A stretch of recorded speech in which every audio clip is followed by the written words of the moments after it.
It's time to get sexy, so watch Secular Sexuality Live Thursdays at 7 p.m. Central. Visit tiny.cc/YTSS and call into the show at 512-991-9242 or connect to the show online at tiny.cc/callsex.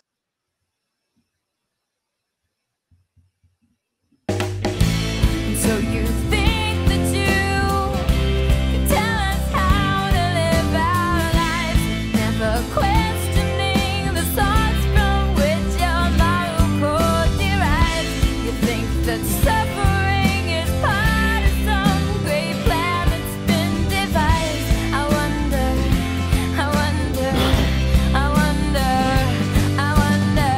what will it take for you to start opening your eyes? I wonder. Helps if I unmute. Hey, everybody, welcome to Atheist Experience. We are live. It is Sunday, August 8th, 2021. I'm Matt Dillahunty. Joining me this week from recovering from religion and countless other things, Dr. Darrel Ray. How are you, sir? I'm doing great. And every time I hear your intro music and Shelley Siegel, I think she wrote a special song just for RFR, and it plays every time you call into RFR. Did you know that? I did know that. Okay. We were talking about quite a bit of that when she was in town last and playing around with musical instruments, sitting in the living room and in the kitchen. I think they wrote another song in the kitchen just while we were piddling around. So it's good stuff. I love the people who are creative, who just can't stop, writing songs or writing poetry or whatever it is that they're doing. Yeah. I'm going to get to our first call here in just a second, but there's one item that, you're here obviously from recovering from religion, and that's because in part you've got an excursion come up. So why don't you tell people about that real quick and we'll get back to it a little later. Okay. Yeah. We've got, some people would call it a retreat. We call it an excursion because we don't like the religious overtones. But it's going to be a beautiful excursion in the hills and mountains of North Carolina. And if you want to register, if you're interested, go to recoveringfromreligion.org and hit the fall excursion button, and you can get all the information from that. And we can talk more about the details later. Is that what you wanted? That is it. There's the information for people so they can start looking it up now, and then we'll be able to answer more questions about it later on. We've got a dozen or so callers already lined up in the queue. There's one of them I want to get to at the beginning, but I want to make a quick statement beforehand. We took a call last week on this subject, and it went really well. And that prompted this person perhaps to call in as well. Don't worry. This is probably one of the last calls I'll take on this particular subject. But I want to show that it's, fair. We can take feedback and stuff like that. I just don't want the show to turn into here's what's wrong with Matt. But starting off this week is caller Aaron in Texas, who wants to call me out for bullying behavior. So welcome, Aaron. How are you? I'm well. Good afternoon, Matt. How are you doing? Sure. I'm doing all right. What do you think is bullying? Yeah, I'm a fan actually of the show. I've been a fan for a couple of years. And I've noticed, a couple of things that bothered me and I didn't like, but I've always put it off to the side, and I always, watch the show or listen to the show. And, but lately it's been really getting to me. And, so what is it? What is it? What is it that you think? Jesus Christ! You just dropped a. Hello. I'm asking you, what is it that you are seeing that you think is bullying? Well, just last week you dropped a video on the channel about with a guy named Iraq, and Iraq was an intellectual giant. I'm not saying that, but there are. Aaron? In that video, there are so many times where you ask a question and he's trying to answer it, and you just cut people off. Look, everybody's human. Now you get flustered and frustrated. Aaron, I'm going to ask you for the third or fourth time now. What is it that you consider bullying? Yeah. See, that's what I'm talking about. Okay, then if that's what you consider bullying, you can fuck right on off, because I'm I'm hosting a show here, and I'm asking. Oh, you have a problem with me cursing? I have a problem with you bullying people. That's what. So I get that, Aaron. Aaron. That's why I keep asking. What is it that you think is finish a sentence? No, Aaron. I'm asking you the same question for the fourth time. What is it that you think is here? I'll tell you what, Aaron. I'm going to put you on your ass on hold. You're now on mute. I'm going to ask you again. What is it that you think is bullying? I'm trying to address your concern, but so far all I've got is that I interrupted someone who wasn't answering the question, just like you're not, and that I cursed. Okay. So what is it? Now I'm taking you off of hold. What is it that you think is bullying? Matt, what did I just explain to you? Were you listening when I gave you my answer? Guess who's not listening to you ever again? Ban this guy. All right. See, I don't have any patience for that shit. If you're going to accuse me of bullying, have an example. First of all, I hold that it's relatively impossible for me to bully people who are calling into the show. You've called in voluntarily. I didn't call you. I didn't say it's time for you to defend this. You called in knowing what was going on. I asked you repeatedly, what is it that you think is bullying? If you think cursing is bullying, well, fuck right on off, because I'm going to curse a lot. If you think that not letting people deflect from the question at hand is bullying, well, grow up. I want to have a conversation with people who are willing to actually have the conversation and the discussion. So you can call in and say whatever you want. I got stuff to do. And that reminds me, hey, everybody, thanks for tuning in. We are live. We're going to get to more calls here in just a second. If you are watching right now, directly below the chat is a place where you can click on donate. And those donations go directly to the ACA. Google and YouTube don't take any part of those at all. You can also get to support the channel below by becoming a member, and that will get you custom icons and allow you to skip through slow mode. You can also order Atheist Experience merchandise, and the website for the merchandise thing has changed to tiny.cc/merchaca, MERCHACA. And there's a couple of Facebook groups that we like to promote that are the Atheist Experience fan group and the Atheist Experience private fan group. The addresses are there on those two screens. You can find both of those. And then there's also the ACA fan run Discord, where you can go to have conversations with people and tell them what a bully they are for not accepting your bullshit or letting you deflect for 5 minutes while you refuse to answer the question at hand. How you doing, Darrell?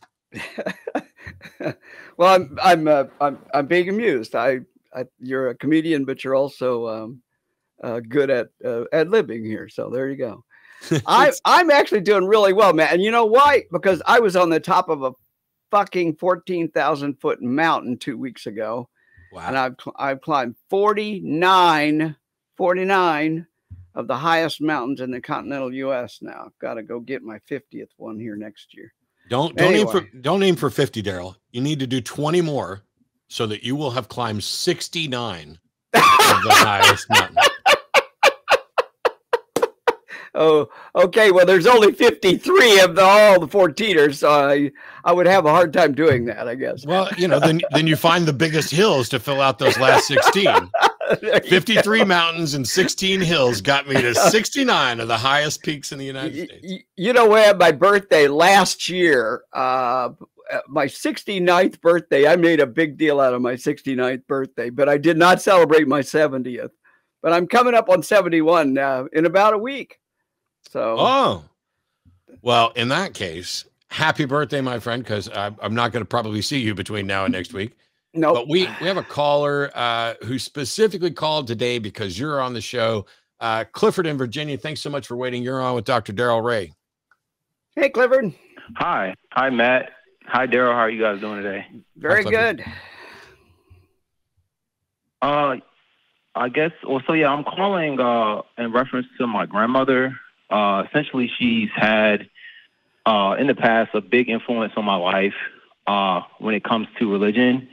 I grew up as a Pentecost Christian. Essentially, I had these three occurrences in my life where I, tried to put my all into religion, and it resulted in me being admitted to a hospital. Mm-hmm. Essentially, the second time I was actually in the military. I was stationed at Fort Meade up near NSA. This was around the time with Edward Snowden. So I kind of thought the government was looking on me, and I pretty much thought I was the Antichrist on all three occasions. Mm-hmm. I then joined college, and during my time in college, I sort of gained more information and started really questioning my beliefs. And since then, my life has kind of had an upturn, and I was actually able to, graduate and succeed. So the issue, though, is I'm kind of dealing with my grandmother where, she sort of brings up, Armageddon and God's going to crack the sky and hell and these really irrational beliefs. And, my son actually, he has care with her.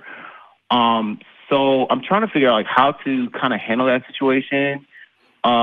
Really like what to say, because although I feel like I'm over it, I feel that, so sorry, I'm a little nervous. I feel that some of those fears begin to creep up, as a child. This kind of brings me to my knees sometimes.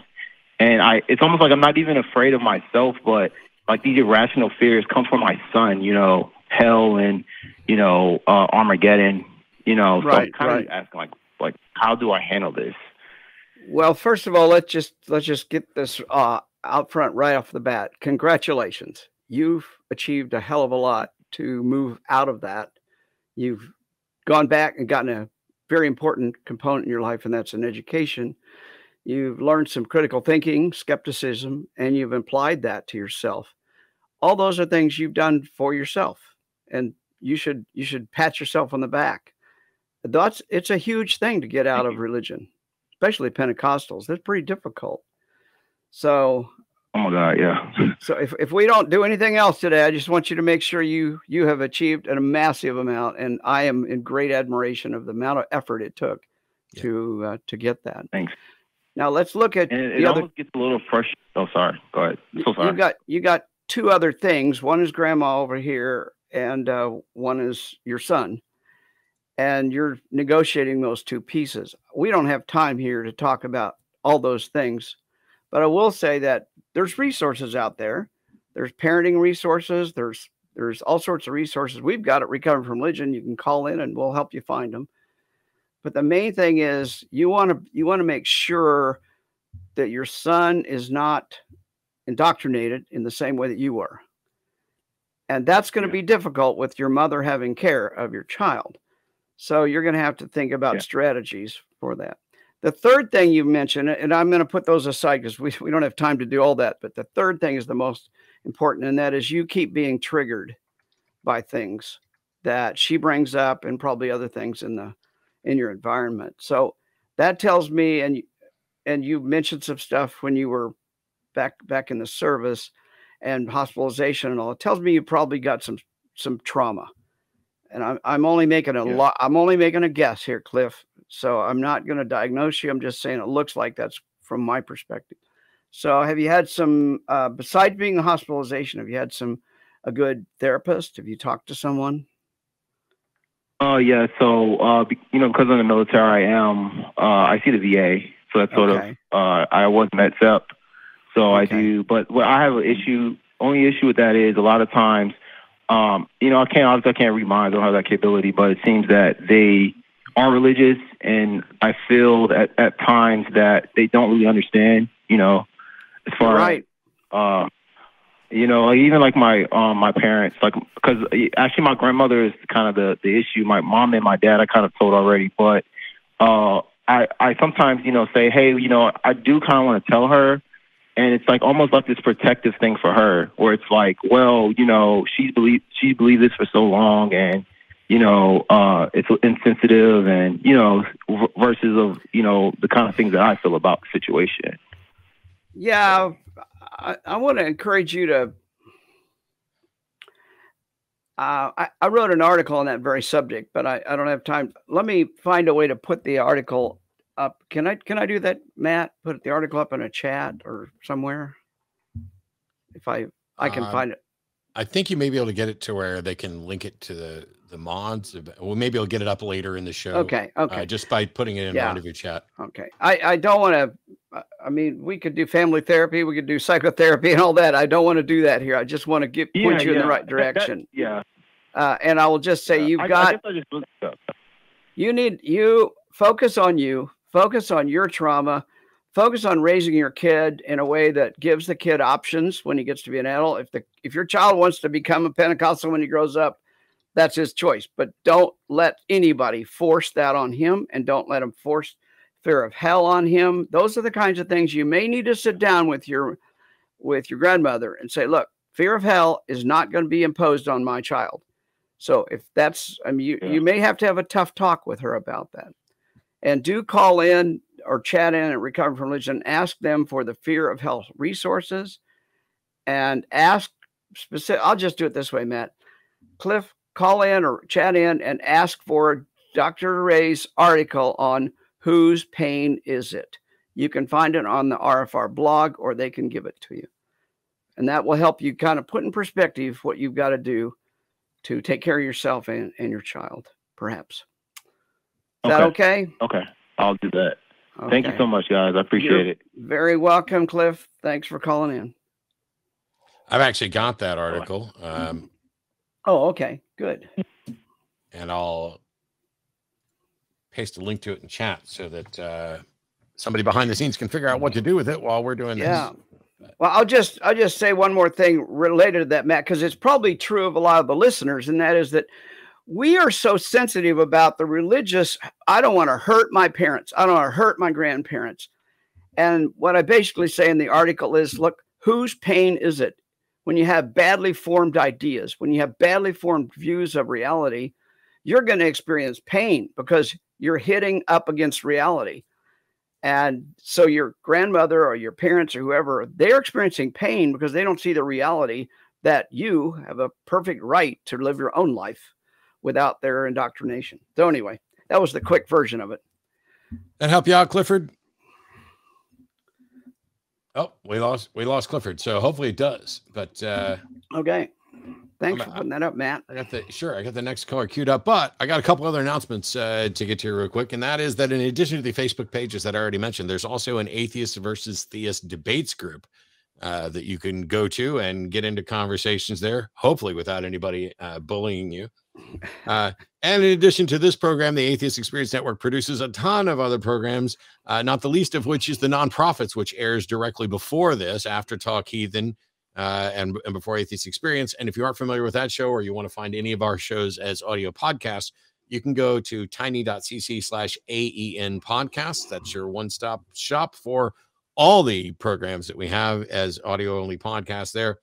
And the only reason that I get all this stuff and can get those graphics up and get information and share links and things like that is because we have an amazing crew of people behind the scenes who I always have to turn this way to look at them as they put themselves up there for your viewing pleasure, which evidently isn't going to happen. Oh, there it is. Look, and there's 2 cats today. So there's like a parade of cats. 2 cats and crew cats. And yeah.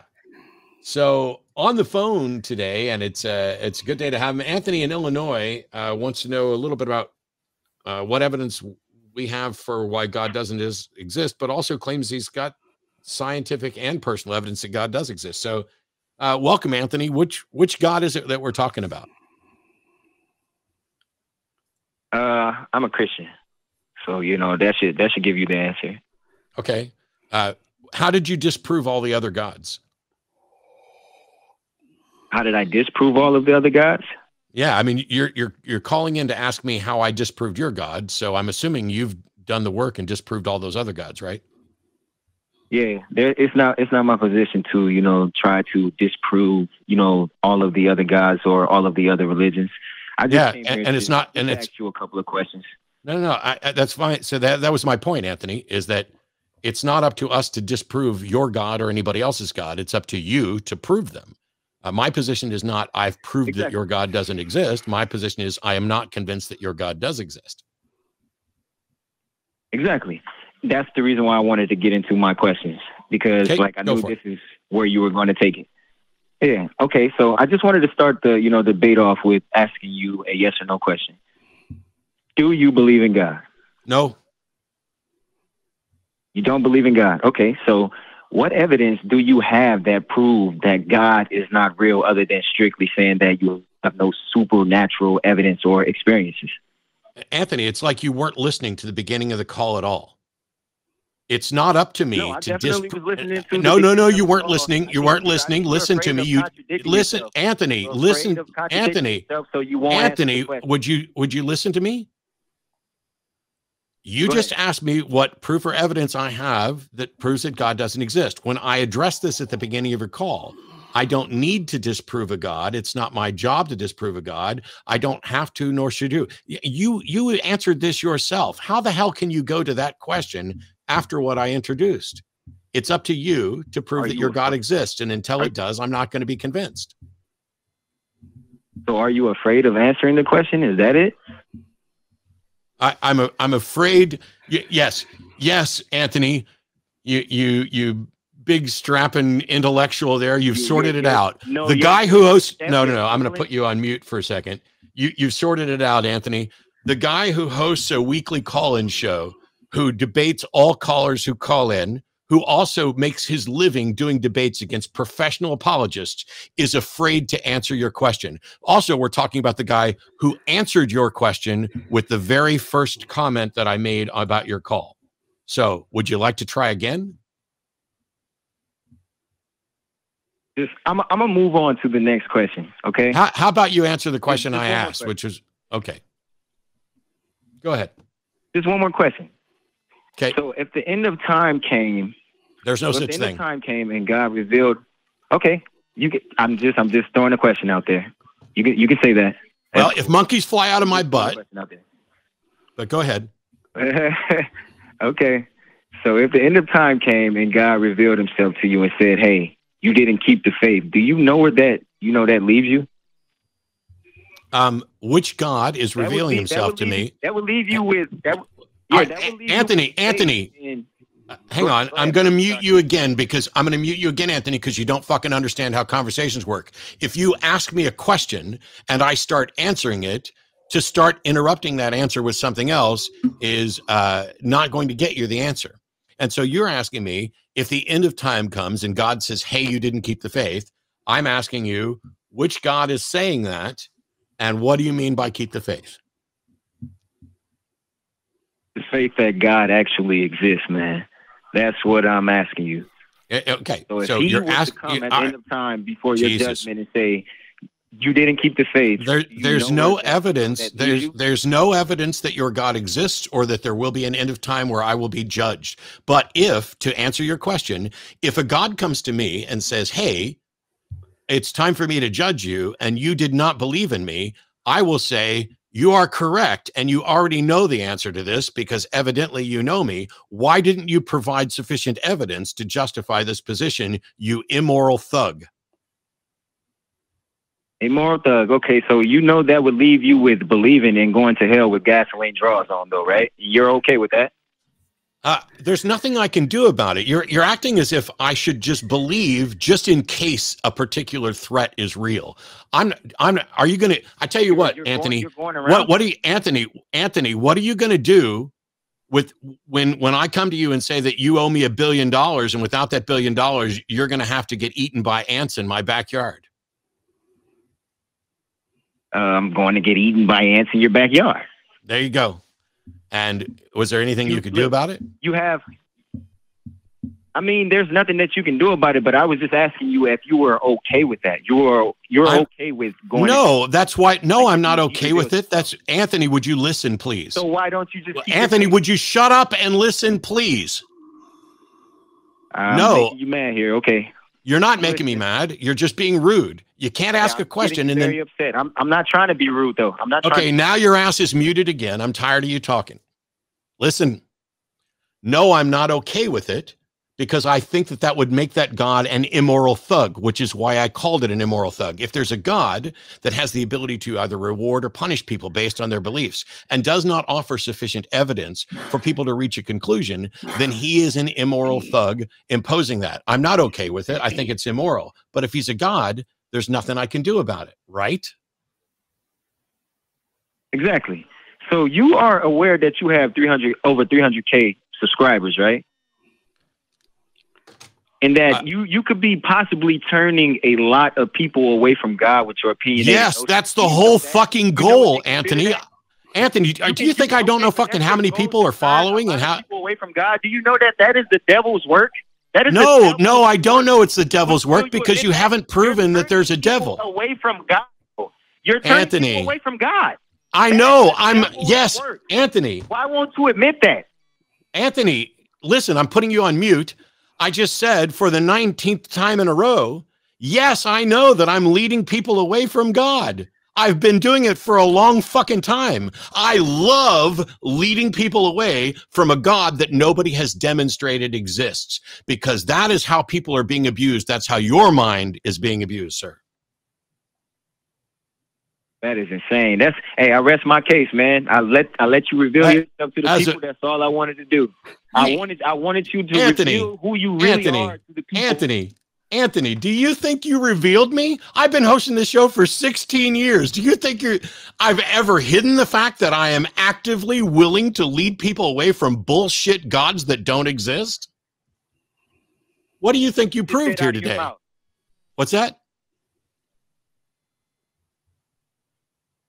What is it you think you proved here today? Am I muted or unmuted? You're unmuted if you'll answer my question, which is, what is it you think you proved here today?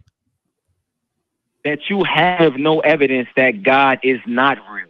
Yeah, we settled this shit at the beginning of the call. I'm sorry that your brain is broken on this subject, but I'm not going to repeat myself. I'm waste time. I'm not going to waste Darrel's time or anybody else's. Okay, Darrel. I would just want to say one little thing to Anthony. Anthony, learn. It's too late, but go ahead. Well, he's probably still listening. Anthony, learn some conversational skills. It'll help you in your life, with or without religion. So, yeah. I love the fact that right off the beginning, I asked Anthony if he's disproved all the other gods. Nope. But he seems to think that there was some need to get me to say that I don't have evidence that there is no God, and yet I'm leading people away from it. Hey, Anthony, do you have evidence that there's not a Loch Ness monster? And if you were convincing people that they shouldn't believe there is one, it's not worth it. No. Oh, let's see. That's so strange because, here we go. Here's one that you might be able to address to. Alvin in North Carolina wants to talk to us about Pew Research. So how you doing, Alvin? Oh, I'm doing fine. Pew Research, takes studies of various people, and Pew Research and a number of other organizations have determined that Christians live 7 years longer than atheists. And I just wanted your opinion. My opinion on what? Darrel, do you have an opinion? Well, first of all, you need to cite your sources here a little bit. There's a hell of a lot of research out there, and there's a lot of contradictory research. So the first thing I'd ask is, what is the source? So make sure you give us whatever the primary source is. I don't mean a newspaper report. I mean the Pew research. Yeah. So the Pew Research is what he was referencing, but go ahead. Right. No, he might have been referencing an article he read in the newspaper that cited Pew, and that's what we get a lot. I want to know the actual Pew research. But the second thing is, there's much more sophistication in this research than you might think. And Pew's been in the middle of it, and they've done some good work on it. If you think of belief and non-belief as a spectrum, with believers way over here, on my right, and they've got a deep God belief, and they've got a church, and they attend that church every Sunday. And then you come up clear over here on the other side, and you've got non-believers who have groups they attend.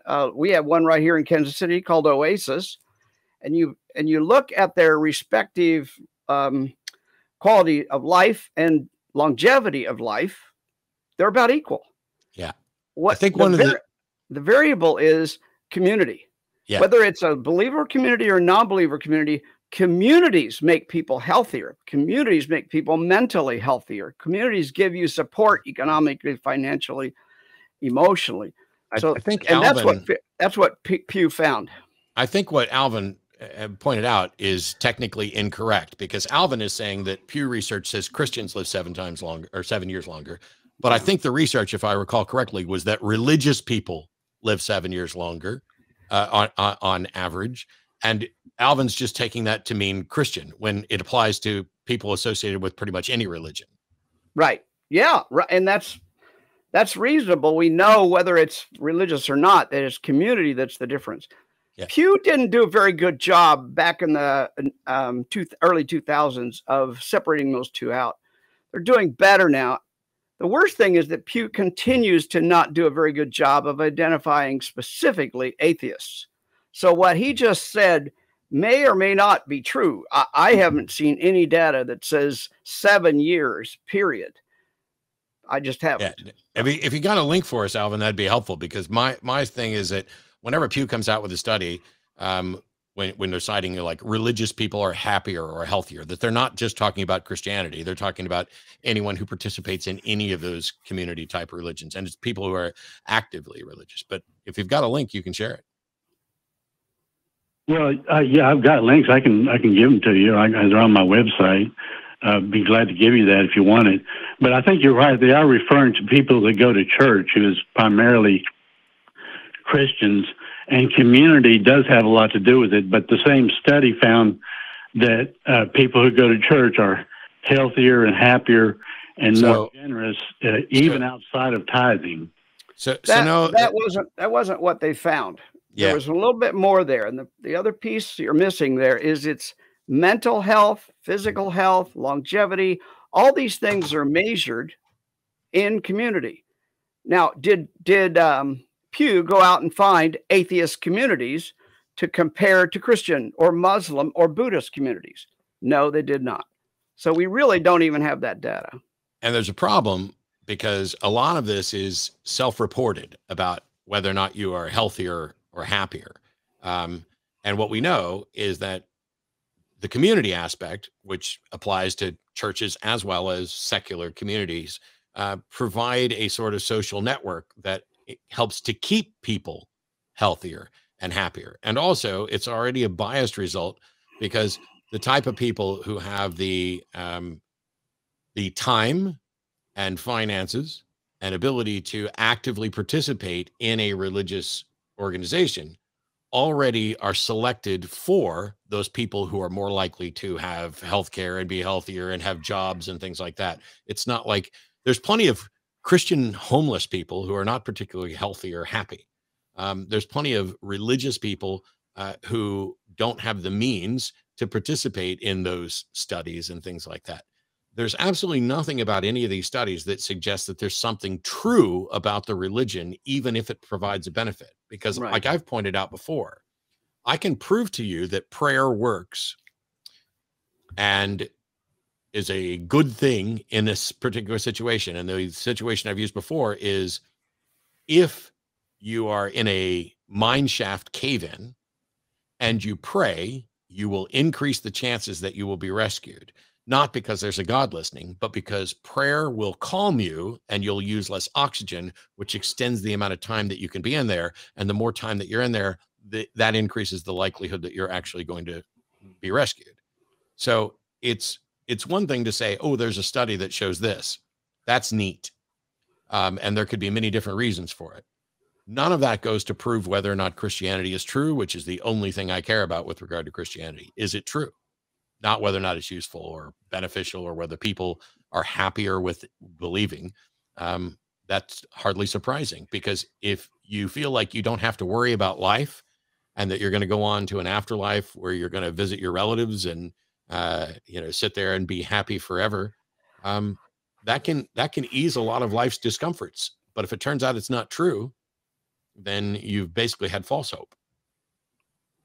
There's a well-being curve. There's proof. There's a well-being curve, Alvin, that the research you cite is not, you haven't cited. And that the well-being curve is the people in the middle according to Pew and several other organizations, the people in the middle are the ones that have the lowest mental health, the lowest physical health. There's a lot of negatives to be in the middle. Now, if you want to take that to its extreme, it says the most secure, the most healthy people are the rabid Christians or the rabid atheists, because they're on the, that are also in a community. If you add those two pieces, the people on the fringes, on the outer right and left, they're doing well. It's the middle people that don't do as well. But Alvin wanted to add something about proof. So what was that, Alvin? Okay. Well, I was just going to say, last week you said that the universe is not fine-tuned. Well, every scientist on the planet would disagree with you. It's like 10 to the 10 to the 123.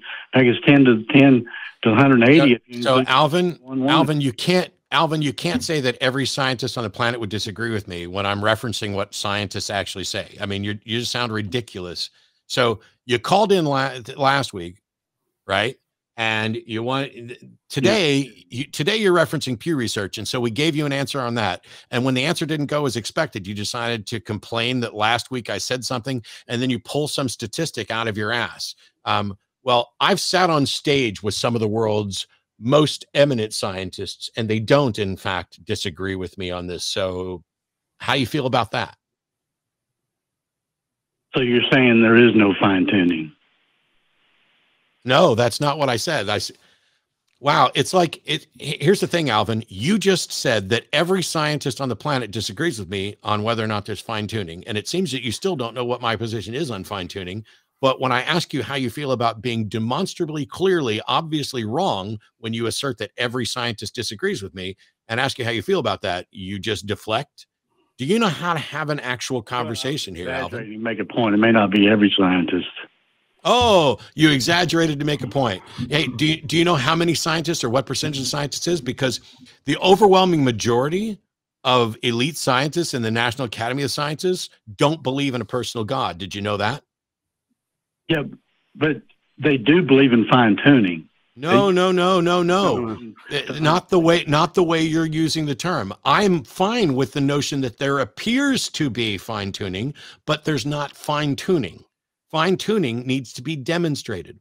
You'd have to show that the universe could have been a different way and that something acted specifically with the intent of making it this way. That's what fine tuning means. Then how do you explain the Mandelbrot set? Okay, Alvin, we're done, because here's the thing. Every time I address one of your little issues, you can't come in with, what about this? What about this? And every time it just shows that you don't know what you're talking about.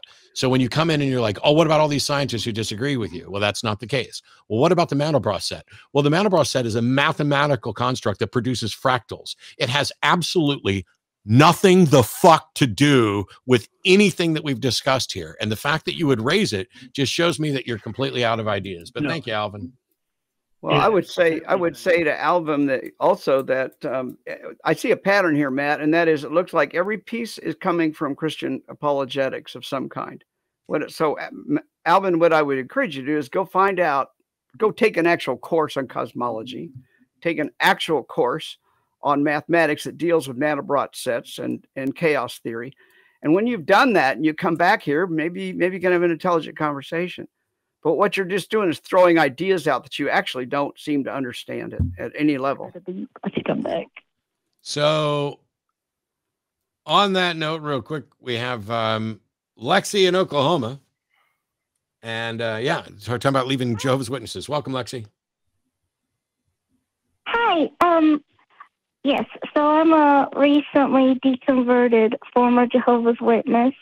My husband's an atheist and a big fan of the show. He said he was really excited that I'm getting to talk to you two in particular. Oh, great. But, so basically he feels like I'm an atheist, but I don't know if that label really applies because I think I go back and forth too much in my head. Like Jehovah's Witnesses constantly talked about the end of the world, and I feel like it doesn't make sense that they've been wrong so many times, and that feels like enough for me to think that they're going to keep being wrong. But, and but at the same time, it's still, sometimes I feel like the end of the world is still right around the corner, like they always say. And I'm just like kind of having trouble figuring out how to like navigate away from the feelings and focus on what's true. Good for you. Well, first of all, congratulations, because it is difficult. I said earlier to an earlier caller, it's difficult to get out of Pentecostalism. And I'm telling you, it's even more difficult to get out of Jehovah's Witnesses. So you've done a massive step, and you've done a great favor for yourself, I'm sure. Also, we have a very big community of ex-JWs at Recovering from Religion. Chat in with us and ask to join our group. And we've got all sorts of resources for ex-JWs, because you guys are really, they really go at you when you're children. And that's, how long were you in the JWs, Lexi? I stopped going to meetings in 2019. So like, I feel like my last meet, or maybe 2020, my last meeting was like right before the pandemic started. Oh, okay. Okay. And you were raised in it? Yeah, my whole life. Okay. Okay. Well, first of all, let's just say, don't worry about a label for yourself. I don't care if you call yourself an atheist, an agnostic, a Christian, a Hindu, a Buddhist. I don't care. It's irrelevant. I'm concerned about you living your best life. And part of that best life is getting rid of the indoctrination, fear of hell, fear of Armageddon, those kinds of things that came from your upbringing. And that's really where I would focus. You know, it doesn't matter if you're an atheist. It doesn't matter if you're an agnostic or whatever. What matters is that you find your path, your journey. And there's a lot of stuff you could read and think about, but let me tell you this. And when you were 3 years old, what language were you learning? English. You were learning English. Okay. Did you stop and ask your parents, why aren't you teaching me Chinese? No. And it never occurred to you, did it? Well, at the same time, they were teaching you JW theology, weren't they? Yes. Why didn't you stop them and say, hey, why aren't you teaching me about Buddhists? Yeah, no, that makes sense. Yeah. So what happened to you was you were unintentionally, without any consent on your part, you were forced into an ideology, and you were given no choices in that ideology. They didn't give you a Catholic, so they didn't give you the buffet and say, here's the Catholic, here's the Buddhist, here's the Hindu, here's the Muslim, which one do you want? No, they just said, this is going to be yours, whether you like it or not. So when you do that to a child, it's like English. You probably couldn't unlearn English, and you probably have a hard time unlearning English. Well, you're going to have a hard time unlearning JW, because it's like a language. It's put into your brain. But here's the good news. There are ways to do it, and you can do it. You've already done a huge service to yourself by getting out. So I would encourage you to go explore, get some resources, chat in Recovering from Religion, and talk to some of our people. They can hook you up with all sorts of JWs that will have even more resources. And oh, by the way, one of our biggest groups is in Sydney, Australia, and it's about 80% Jehovah's Witnesses, ex-Jehovah's Witnesses. And you can tune in to their meetings.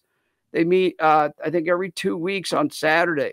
And you can talk to 20, 30 other ex-JWs with one of our volunteers there. Anyway, I didn't mean to hijack it too much here. Matt, what's your thoughts? Oh, no, I don't know that I have much to add. I'm in agreement. I tell you, Lexi, I did a video once for my Atheist Debates project.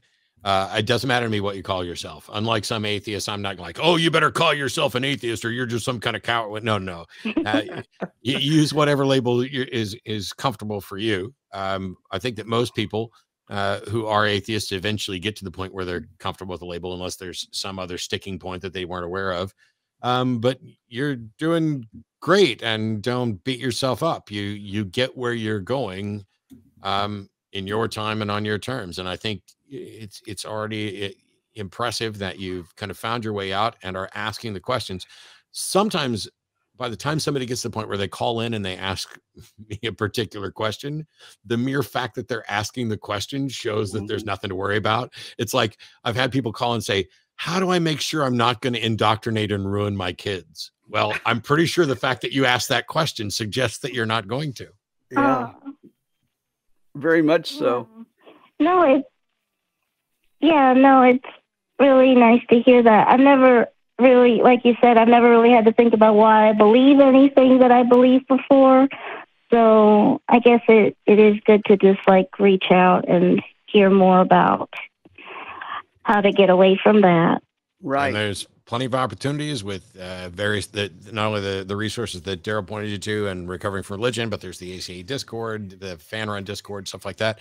Right. There's lots of different places just to interact a little bit, but I cannot stress the importance of having a community of people to interact with, but also just having a couple people who are close to you that you can confide in and speak openly and talk without fear of somebody, you know, losing their shit. That's important. Right.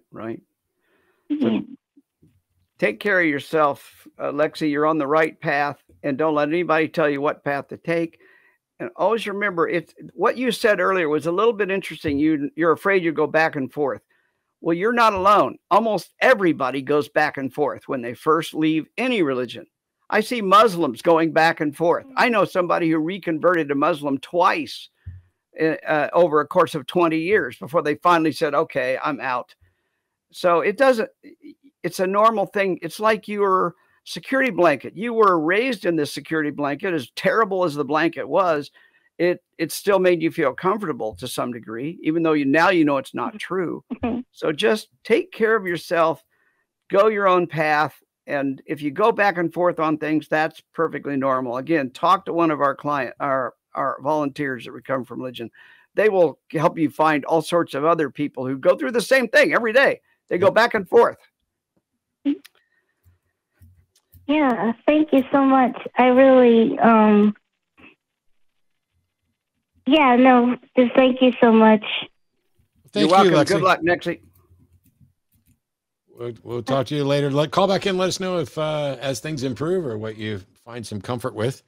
Let me pause for a moment here because on all the various Atheist Experience Network shows, most of them we take some live calls. Some of them we don't. But what it does is it leads to a lot of different conversations. And people have a different perspective on those different conversations. And some of them may be the sorts of conversations that you're not even aware of. So as is one of my favorite new segments that we're doing on a regular basis, here's a look at some of the things you might have missed recently on AEN.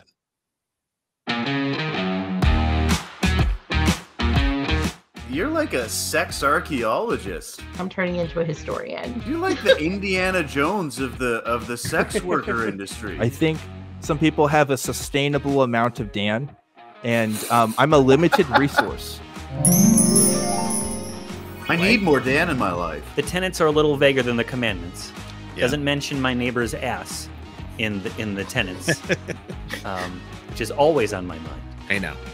I'm reading the Atheist's Handbook to the Old Testament right now. I'm not listening to the audiobook that Seth did because I don't need to be like aroused while listening to this book, you know? Yeah. I'm probably not going to tell you off, Matt. I do want to give you some critical feedback. You can, and I don't mind. Fine. I did it. It was fun.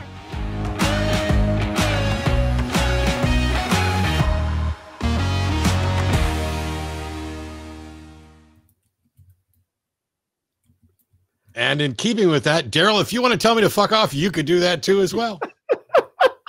Phil did it. That would be fun.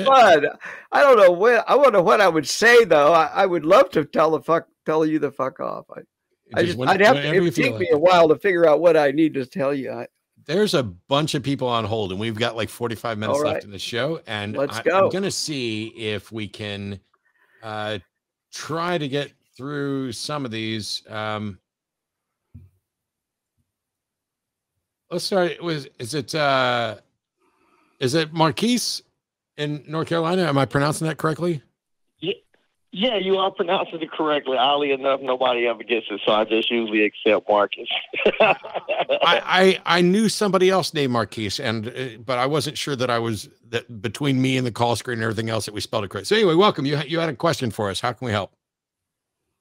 Yes, sir. So one of the things I want to do is, man, like watching your show is better than any comedy show I've ever seen in my life. Like, you are hilarious, brother.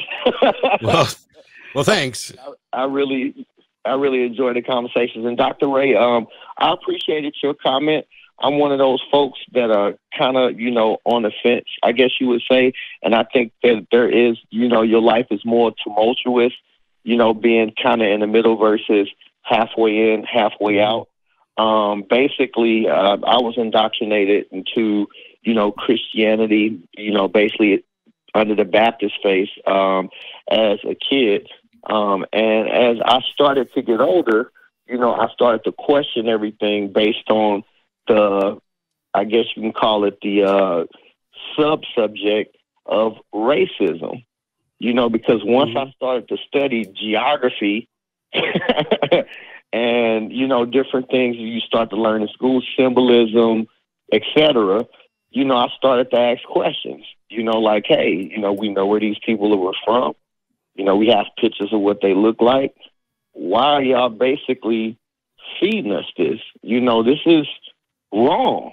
And you start to realize there's a larger thing at play, and you realize how religion was perverted, in order to promote, slavery, of course, but also, other things that are horrible, so I kind of separated myself from, the whole Christian piece of it, or, basically just said like, hey, I believe that there's a power higher than myself. We can call that power. Marquis, can I interrupt you here briefly? What was the consequence of you deciding to leave? What was the consequence? Well, good or bad? Good or bad? Well, good, bad, and indifferent, because some of the folks that around me, friends and family members, respected my position, because obviously I had evidence to support my claim. And some people were rejectful for it because we're and especially in Black households, you were taught like, you read the Bible, you do not question God. That's right. We are told that. Yeah, right. Are you familiar with Jeremiah Kamara's work? I think you'd like it from what you just told me. He's got two extremely good. I'm actually not. He's got two. He's a big part of the Black non-believers community. You may also know about Mandisa Thomas, the president of Black non-believers. Do you know her? No, I haven't. I'm not familiar with. Oh my Lord! Oh, we're gonna. She co-hosts with me from time to time as well. Yeah, right. So go look up Mandisa Thomas, and please look up Jeremiah Kamara and his two documentaries. You will be blown away. They're excellent, and they're talking about exactly what you're talking about. Yeah. You'll love them. Okay. Well, great. Again, fellas, I appreciate the time. I know you have other callers to get to. Hopefully you can get, get a conflict going here, Matt, so I can get a quick laugh in for you guys off the air today. I got it. Hey, Marquis, you're in North Carolina, and that's where we're holding our excursion. So come on and join us. Okay. Are you guys going to have the information for that and a link on any websites that I can get to? Yeah, I think they're going to put it up. recoveryfromreligion.org. Just hit the excursion button. Right there it is. And it's in the chat, live chat as well. Yeah, come join us. You'll have a lot of fun. I guarantee you will have fun. Mandisa's there, and she's going to be doing karaoke. So can't go wrong with karaoke. Thanks, gentlemen. Thanks, Marquis. Have a good day. All right, I want to get to some calls here as we keep going here. George in Arizona wants to talk about whether or not the resurrection could have happened. Welcome, George. Hi, how are you? Good. Pretty good. Hello? Yeah, yes, we can hear you. You wanted to talk about whether or not the resurrection is possible? Yeah. So first, I just want to kind of introduce myself. I'm 15 years old. I don't know if that's relevant, but that's all I just kind of wanted to bring out for some reason. And I find it like pretty cool to like. Let's see. So I was gonna ask, do you agree that Jesus existed? I don't have any problem with the notion that he did, but that doesn't mean that I'm convinced it's a done deal that he existed. It's really hard to figure out. We talked about this kind of recently. It depends on what you mean by Jesus. Like if you list all the things that are attributed to Jesus's life, there's pretty much none of them that we can verify. And so when some of those things include miraculous events that seem heroic and beyond what one could expect to find in reality, then it could be that we're just talking about kind of like a fictional creation. But let's just say that if you take away the miracle things and you just want to say that there was an itinerant rabbi, Yeshua ben Joseph, who possibly existed in first century Judea, I'm okay with that as a starting point. There were probably 30 of them, by the way. Yeah. What about his crucifixion? Do you agree he was crucified? No, I don't have. This is a claim, but I'll go ahead and grant for the sake of this discussion that there was someone who was killed by crucifixion that you're referencing. So is Christ's crucifixion is historical? Okay, no, it's not. Even no. So George, I'm sorry, but it's simply not a verifiable fact that Jesus either existed or was crucified. That's not a verifiable fact. It is something that is accepted, generally speaking, by historians, Christian and otherwise, but it's not something that we can demonstrate is actually true. Okay, so Gerard Ludeman and Dr. Bart Ehrman all agree, atheist scholars say that Jesus did in fact crucify. What happened to him? George. Wait, hold on, I didn't even get to finish. No, I know you didn't get to finish because you're not listening. As some of the two of us, which one of us knows Bart Ehrman? Can you just please let me finish? No. Of the two of us, which one of us knows Bart Ehrman? I don't know Bart Ehrman. Do you? Yes, I do. Yes. I've moderated a debate with Bart. Here's the thing. Instead of citing what somebody says, because Bart Ehrman and I have talked about this, and I've been there when he's done a debate on the historicity thing. He thinks Jesus was historical. The fact that there are people who can disagree on this, there's no evidence that Bart or anyone else can point to say, here you go. Here's exactly how we know that Jesus existed and was crucified. But if you'd have listened to me, George, and I'm giving you every possible benefit of the doubt, I said that I'm fine with the notion that Jesus existed. I said I'm fine for the sake of this discussion with going that he was crucified. All I'm saying is that you have no way to demonstrate that that actually happened. But I did note that historians, both Christian and non-Christian, generally accept that this is what likely happened. Why is that a problem for you? Okay, I agree with that, but do you agree with that he was crucified? No. I agree that George, stop. Okay. Let me see real quick. George, stop. Believe that you didn't even George, stop. Because you don't get to just move on. I want to make sure we're on the same page. Otherwise, it becomes a waste of time.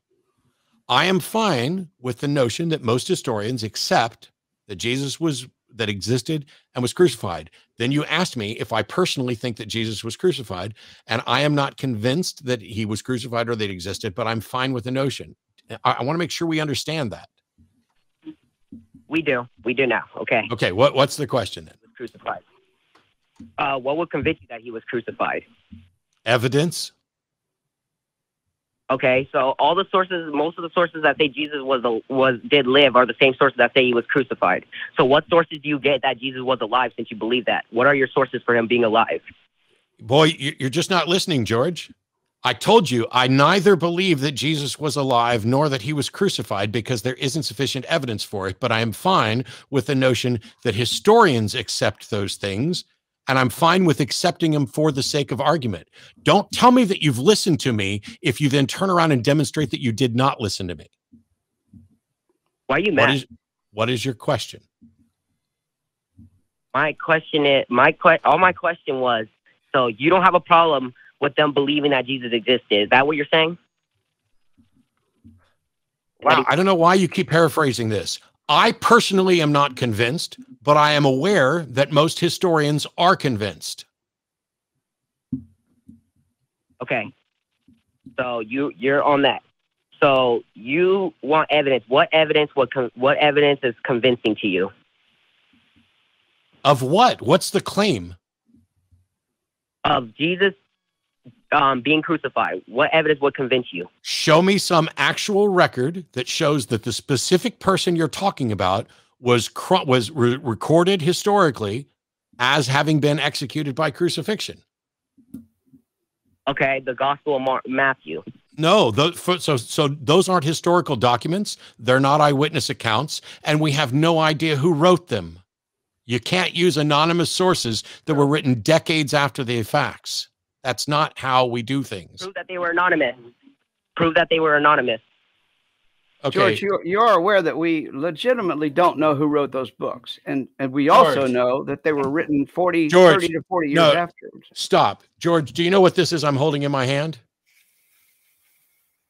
You're holding you're going to quote the Bible. I'm pretty sure you're going to quote the Bible where it says the same thing. But there's atheist scholars who also say that that the Gospels do bear record of Matthew. For example, George, if you would shut the fuck up, you little runt, and listen to me and stop presuming what I'm going to say. What I asked you was, what am I holding in my hand? A Bible, right? Yes, that's what I just said. Do you know what it says in this Bible right here at the beginning of the book of Matthew? That Matthew was anonymous.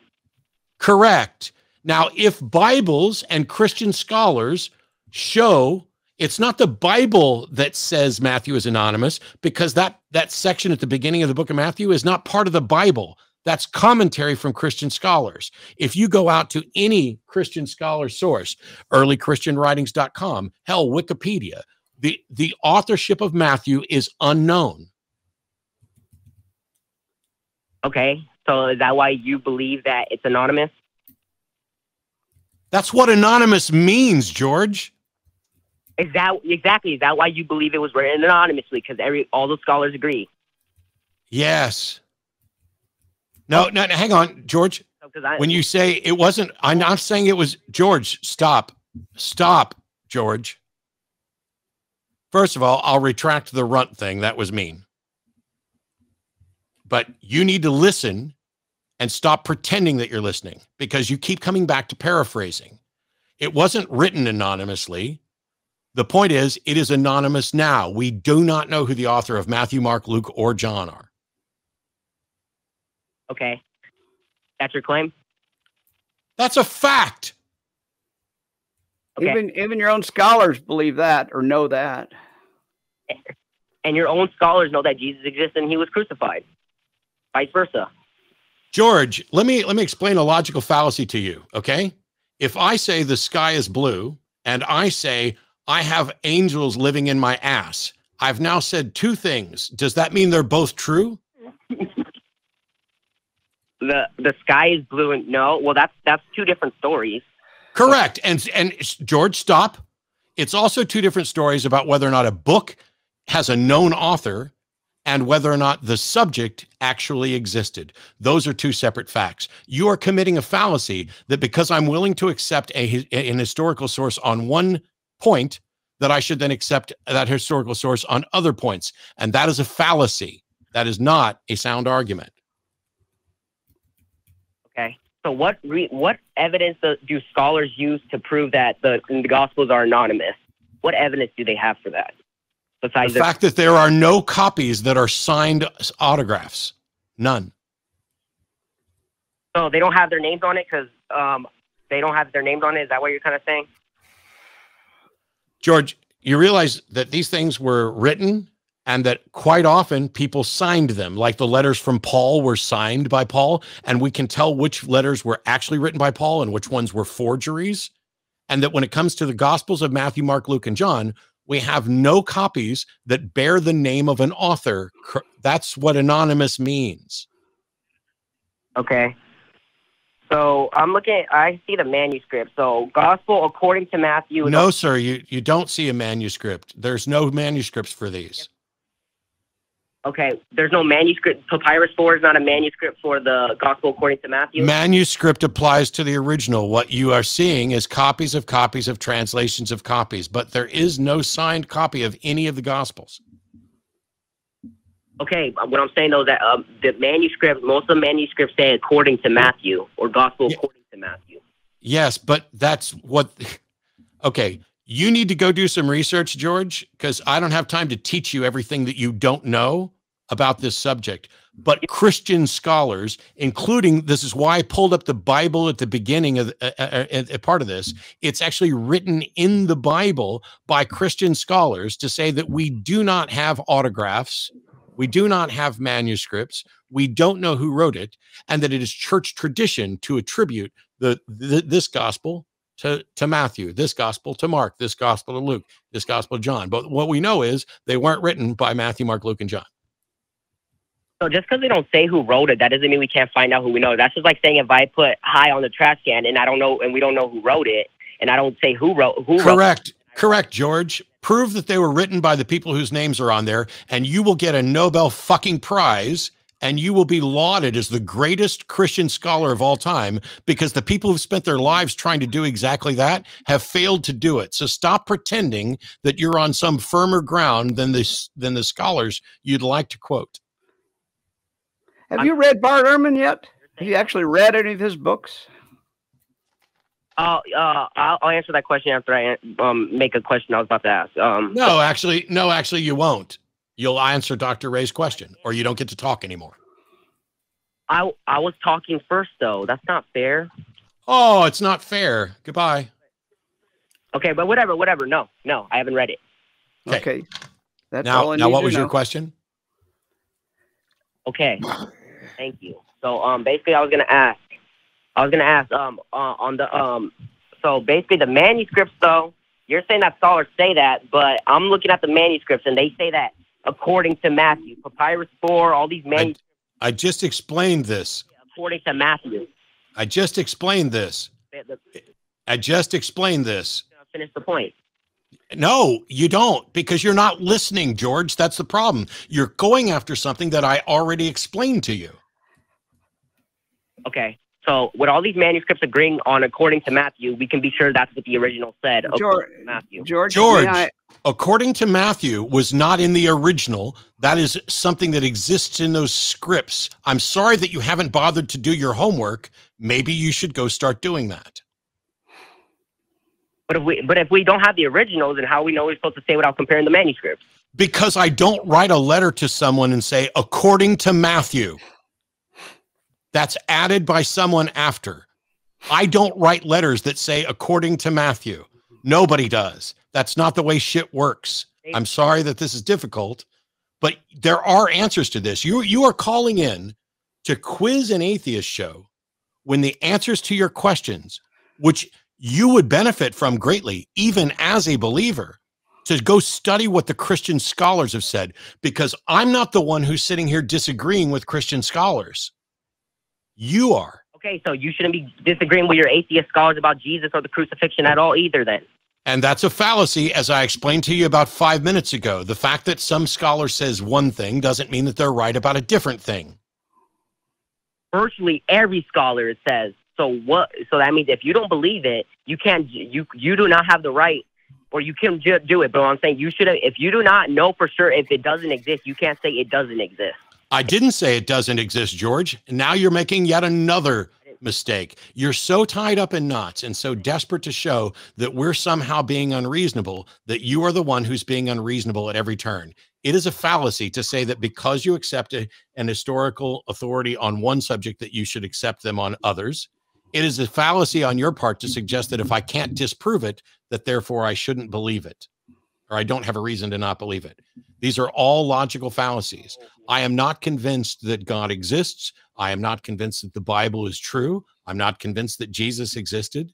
And the historians that I'm pointing to, there are scholars about language who are looking at this to say, was this written by Matthew? Was this written in this time frame? Those scholars are not the same as the ones that are determining whether or not Jesus existed as an historical figure. It is a tenet, essentially, of his historical protocols that if someone is written about as if they actually existed, that we just by default assume they existed. The problem is that while that works for most people, it doesn't work for mythical figures, which is why you have the George Washington and the cherry tree story. It's why you have stories about Paul Bunyan and King Arthur that aren't true, even though these people are spoken about as if they were real people. So it's not a problem for me to say I'm willing to accept that this book that we don't know the author to, because that's a fact that is within the realm of literature historian, and yet I'm not willing to believe that the character in the literature is someone who actually existed, because that's no longer literature historian. That is something else.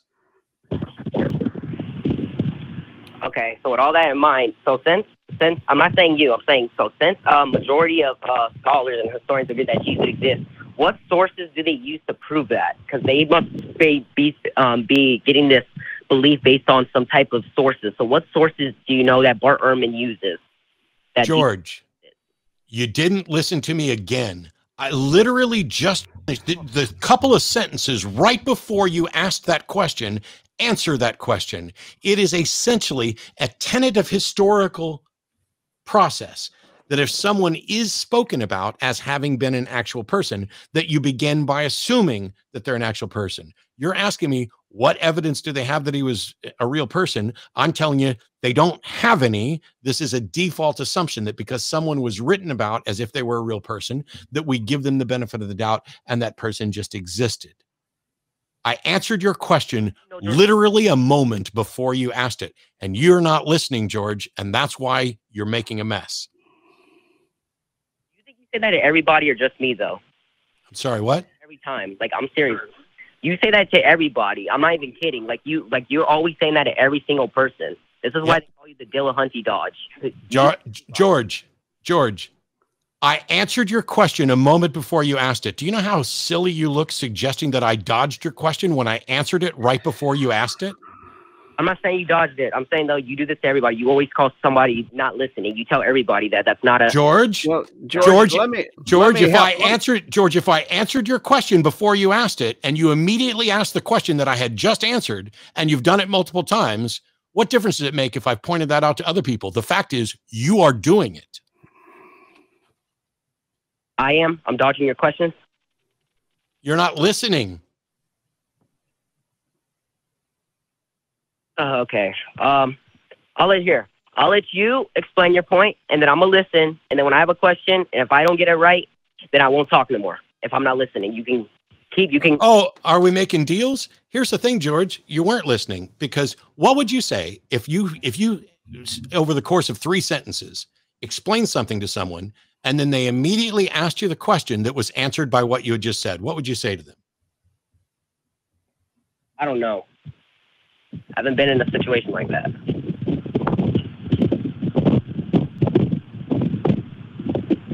But on top of that, though, it's kind of weird how the church fathers and the church fathers attributed the Gospel of Matthew to Matthew, and then the Gospel of Matthew talks about money more than any other gospel, because Matthew was a tax collector.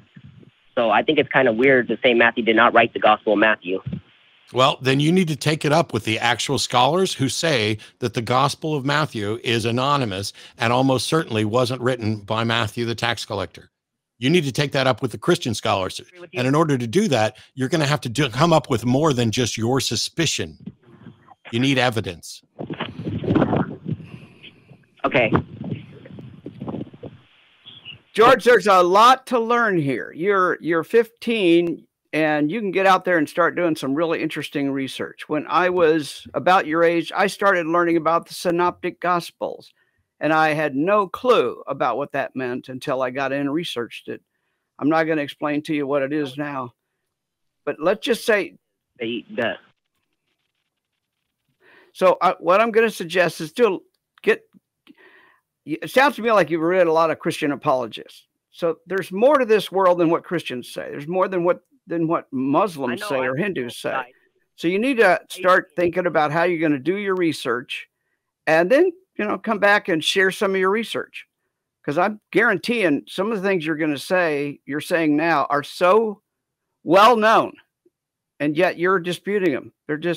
They're like been around for 100 years. We've known none of these things are written by the people whose names are right on those gospels. And in keeping with everything, not only will I retract it, but I would like to publicly apologize for calling you a little runt. That was me getting irritated at the fact that you weren't fucking listening, which you repeatedly proved.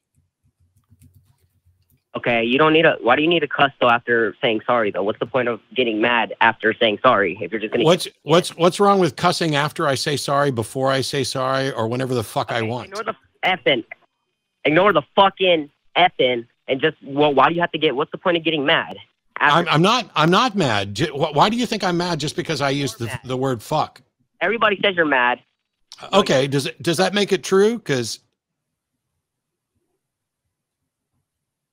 what is your objection to me saying fuck? I'm yelling at you. I didn't yell at you. Didn't really want. You're objecting to me using the word fuck, and I'd like to know why. You were yelling at Anthony. I remember. You're being mean to him. Okay. Oh, I'm being mean. Okay. Why won't you answer the question about what's wrong with using the word fuck? Okay, what I just found wrong with it is not that I usually found it wrong. It's just that usually when somebody says a cuss word and then start yelling like that, it kind of shows they're mad. That's your answer right there. Okay, I'm trying to get you to set aside your baggage that's allowing you to bias things and actually ask you. You said, why would I say fuck after apologizing? Why wouldn't I? Okay, that's what I just answered you. You're not. No, you didn't. You said that usually people interpret that as mad. I'm asking you, why would I not say the word fuck after apologizing? I'm just asking, because what I answer your question is that it's kind of weird for George, you're not going to answer my question. That's very clear. So we're going to move on.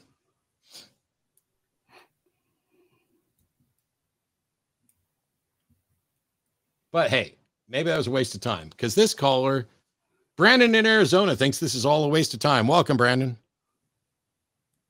Yeah. Hey, Matt, how are you? Evidently, I'm mean and mad, but yeah, well, I'll be surprised if I make it through this call without getting hung up on. So anyhow, it's, I just want to ask, don't you have a little bit of a problem with, science can tell us what happened hundreds of thousands of years ago, millions of years ago, billions of years ago, but we're having a real problem with what happened 2,000 years ago with this guy, Jesus. Yeah, I do have a problem with that. And it seems to me that I'm the only one on the side of this that's between me and the theists who's being reasonable, because if in fact there was a God, then that God could have guaranteed that we had no issue with this, what supposedly happened 2,000 years ago, right? Here's the problem, though, is that, even if you present evidence, because the best analogy I've thought of is that it's like atheists or non-believers want to put on rose-colored glasses that there's no such thing as hell and God's not going to punish anybody and this and that. And then they come, it's like I own a lamp store and they come in and say, I want a yellow lamp. Okay, so here you go. Here's a yellow lamp. No, that's orange.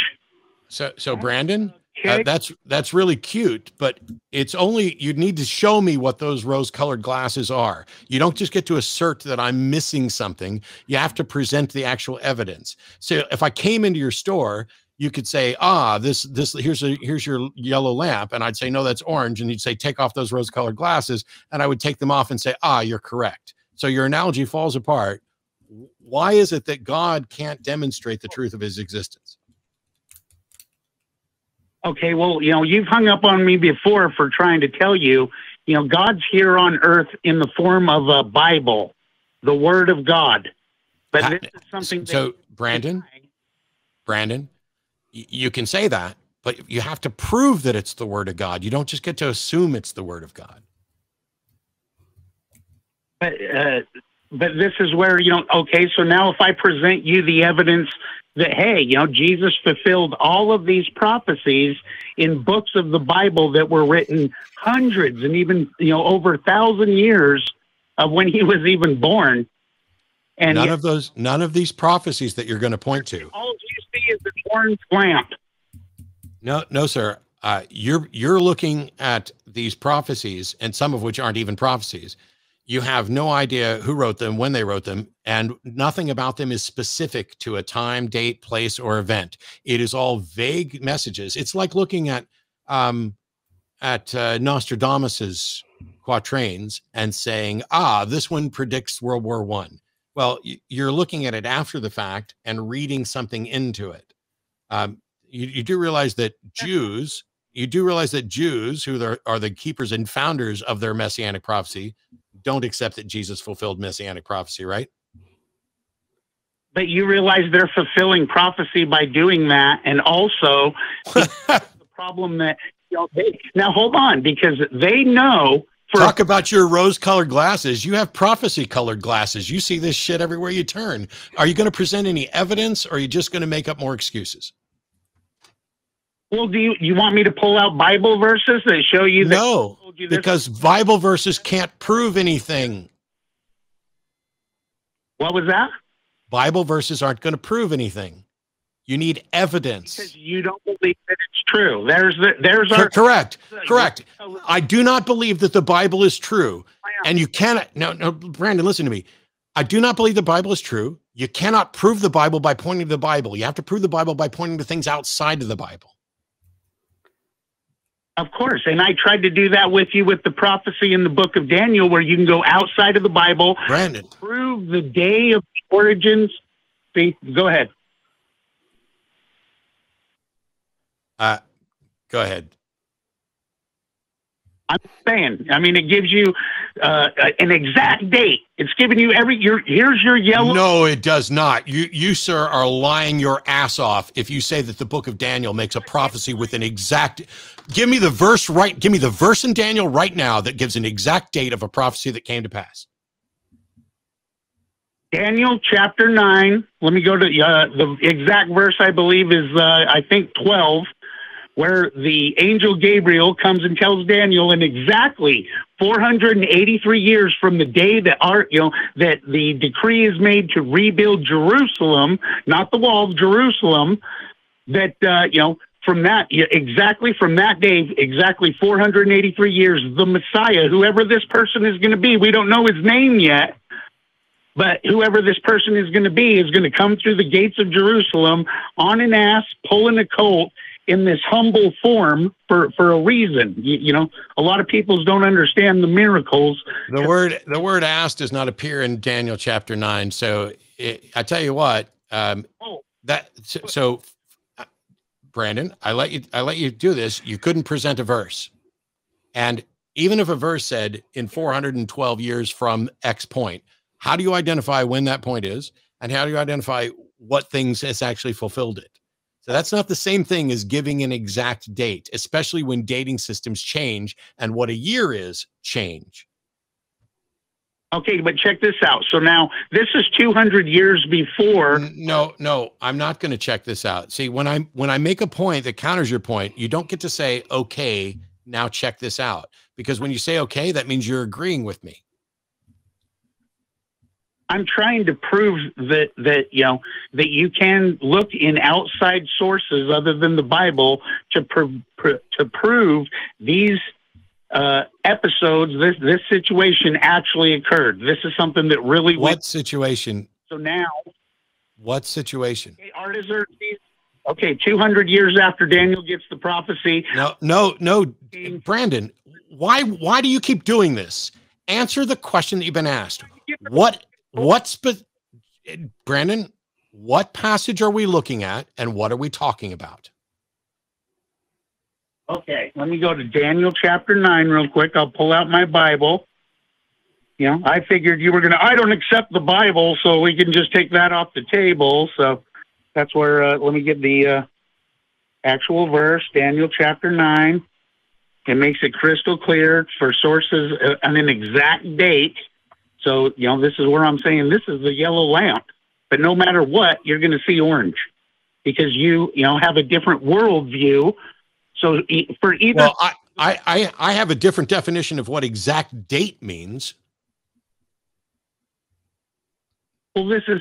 Okay, it says from the. So you can look up the day that Artaxerxes made the decree for for Jerusalem to be rebuilt, and then you can also look outside the Bible for the date of what's the origins of Palm Sunday.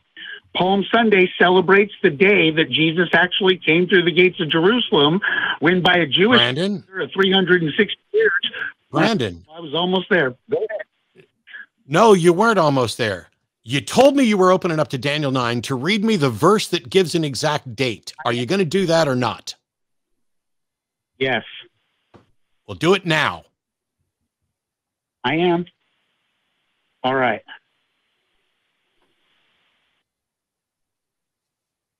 Too late. I'm trying. I don't know if our friend Brandon knows that the book of Daniel is written at least 200 years after it purports to have been written. So we don't even know that date. Yeah. This is the thing. There isn't a verse there that gives an exact date. What there is about 77s and what's going to happen. And so you can do some math, and you have to do some conversions with regard to the dating method that was in use at the time by the Israelites, and then move forward. And what you get is something that approximates from the time that until the time that the temple was rebuilt in 70 AD, or one of either that or the Jesus thing. The point is that there's nothing specific in here that says on this date, this will happen. It's all about interpretation. And so Brandon wants to say that I myself and every atheist evidently has rose-colored glasses that prevent us from seeing this, when I would argue that he's got the rose-colored glasses on that enable him to see it. And most Christians don't believe it either. So, all right, we have Oliver in Brazil. How you doing? You're on with Dr. Darrel Ray. Hi, Darrell, and Matt, how are you doing today? Good, Oliver. Good. Thanks. So, I told the person who attended me on the call that I was in a transition, being an theist and an atheist, and one of the things that really makes that complicated, I think that conceptually I already consider myself an atheist, but I think that certain emotional bonds, like community in the church, being born and raised, and certain topics which are still hard for me to accept in a way, and this is the particular topic that I'd like to know your opinion about, and maybe have some advice, which is how do you? I know at least Matt was a Christian before becoming an atheist. And so I'd like to know how do you cope emotionally with the idea of, like, you've been expected like a Christian, and especially me, like I was a Mormon for a long time, like since I was born.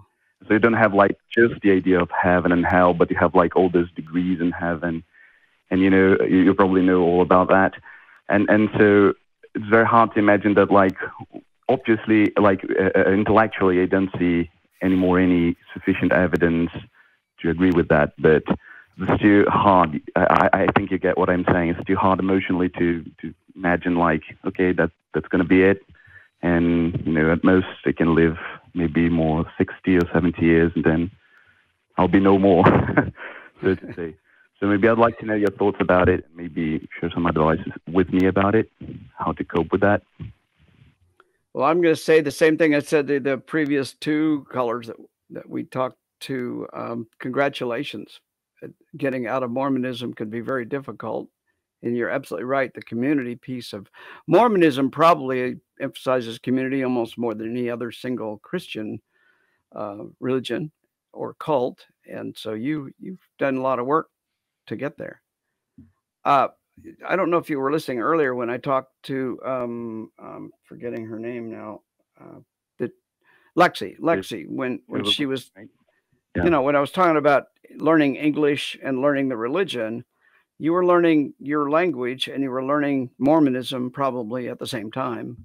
And it's like the Jesuits said, give me the boy till 7 and I'll give you the man. Have you heard that before?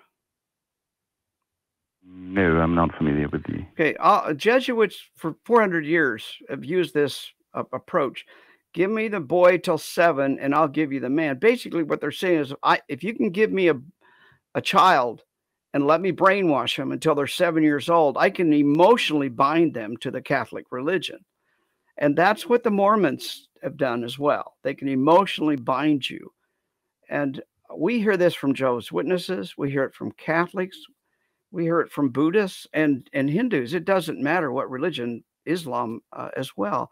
Whatever you were raised in as a child, your brain, are you familiar with the concept of imprinting, Oliver? Have you ever heard of that in biology, imprinting? Yeah. Okay. Well, what's happening in the human brain, it's just like it happens in a duck brain or a goose brain, is there's imprinting of certain things. And Mormonism imprinted on you. The kid in the next continent over got imprinted with Hinduism. The kid in the next country over got imprinted with Mormonism. It's literally stamping your brain with a certain ideology. So you can get out of that ideology. You're not destined to be trapped by it, but it takes some work. And I would suggest it takes something that we call in psychology, we call exposure therapy. And that is to expose yourself and then debunk the ideas. One way to do that is to go expose yourself to Baptists, go expose yourself to Islam, and listen to all these different stories and compare them to how you were raised. I'll guarantee you two things are going to happen. Number one is a light bulb will come on in your head. Probably you say, wow, they were brainwashed the same way I was, but it's a different religion. The second thing that's going to happen is your brain will get used to the notion that you're not bound to that ideology. So your brain will slowly but surely start letting go. Now, you're never going to let go of it completely, probably, but you'll start letting go of it little by little. In fact, I'm going to guess already, Oliver, that you've let go of some of it. It's not nearly as bad as it was, say, a year ago or 2 years ago, but I may be wrong on that. What do you think? Yeah, well, right. Like over time, one thing that really helped me was studying science. And like I'm on physics grad school. And so Good. The idea of like, the scientific method and start like opening my eyes and seeing that like, okay, I can apply it to everything that we know to be true, but not to many other things that I was taught about in religion. And so that kind of really bothered me for a long time.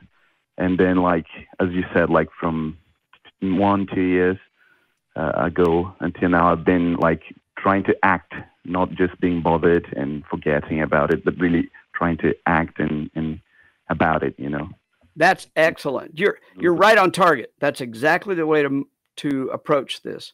I would suggest going one step further, and that is there's a couple really good, well, there's more than that. There's probably half a dozen really good books on mindfulness.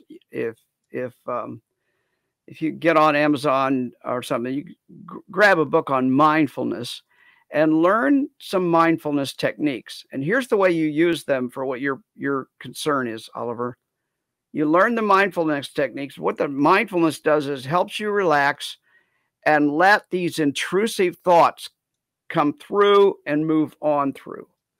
What you're probably experiencing is intrusive thoughts that are directly related to your childhood indoctrination. Am I correct? Yeah, it's probably that. So just like this difficulty in accepting the idea that like I was always taught and truly believed for a long time, like I was even a missionary for the church and so on. So I used to teach people that like if you do everything all right, you'll be able to win this greatest of rewards and so on. And so now the idea that no, it's just like here and now, and I have to do the most I can about it. Yeah, this it's difficult sometimes to accept. And I hear two things. One, and I'm just guessing on this one. I hear maybe you experience some guilt about having led other people into this. Yeah. Okay. We hear that a lot. We have ministers come to us and say, I just feel so guilty because I baptized all these people. I hear Mormons saying the same thing. Of course, you baptize all sorts of people in Mormonism.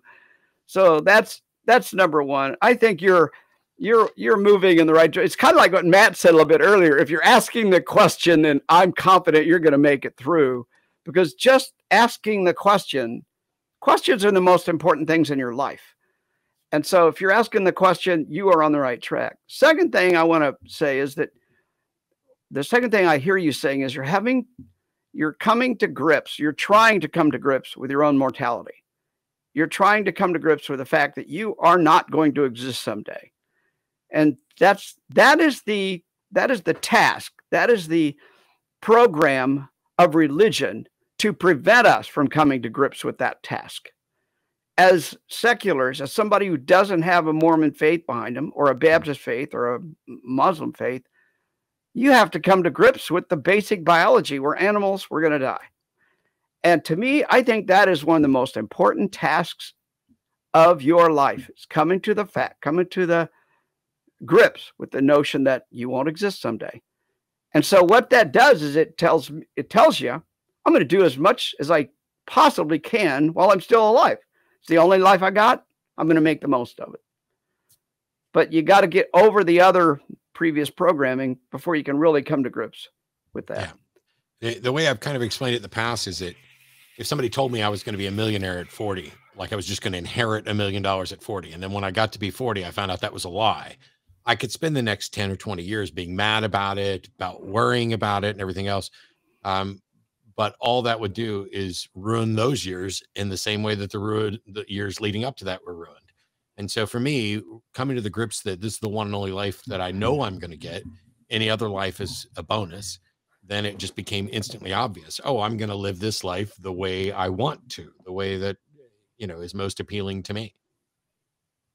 I'm not saying it's easy, but for me, it was almost that easy. It was when I realized, oh, this afterlife thing isn't likely to be true. I have no reason to think it's true. It's kind of like the God grant me the serenity to accept the things that I can't change and the wisdom to know the difference type thing. I just get to a point where I know there's nothing I can do about whether or not I'm going to get a life after this life. And it's silly of me to think I'm going to. And it's also kind of silly of me to think there's something I can do about it. It's like, the caller earlier who was, oh, what are you going to do at the end of time when God tells you didn't keep the faith? I'm going to say, yeah, because you didn't give enough evidence. And if it turns out there's an afterlife, it's not like there's anything I can do about it. Chat in with us at Recover from Religion, Oliver, and ask to join our community or go on to Discord and join some of those communities. You'll find some community. I think part of what I hear is you'd like some more community. People support you and you can talk to. I hope that helped, Oliver. I got 2 more calls I want to get to. We're already past time, but I appreciate your calling, and hopefully that was useful for you. Yeah, it was truly useful. Thank you very much. I'll probably watch it later again, just to take all the advices from Darrel again and fall on it, but it really helped. And I just want to say that, to Matt, I've discovered the Atheist Experience by seeing your debate series in your YouTube channel. Yeah. And then I've recommended Atheist Experience to all my friends in grad school, and now I think all of them are addicted. Awesome. Well, hopefully I'll get to Brazil someday. Honey in North Carolina, you're on with Dr. Darrel Ray and Matt. How are you? Hi, gentlemen. Hi. Hi, Matt. Hi, Dr. Ray. Thank you so much for taking my call.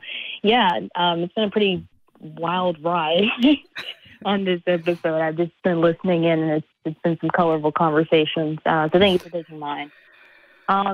So today I kind of want to just talk about, I guess, fear, like the fear aspect when you're kind of deconverting or leaving your religion.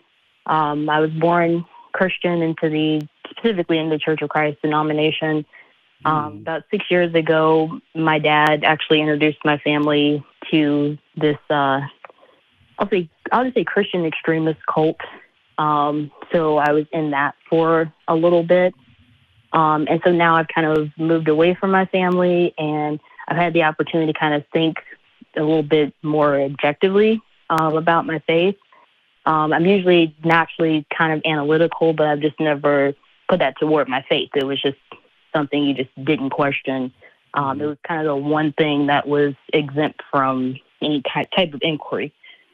So after kind of looking at, different religions, kind of looking at Christianity and what I was involved in, really what I realized is that it just kind of comes down to morality. I know, Matt, you talk a lot about secular humanism. It really just kind of comes down to that. And then a lot of control. Just a lot of the things just not being true when you study archaeology and just history in general.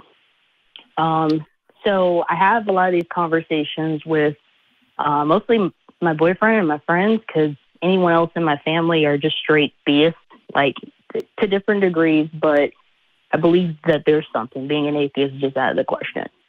So he's pretty much taking the plunge. He's like, yeah, I'm a full-on atheist.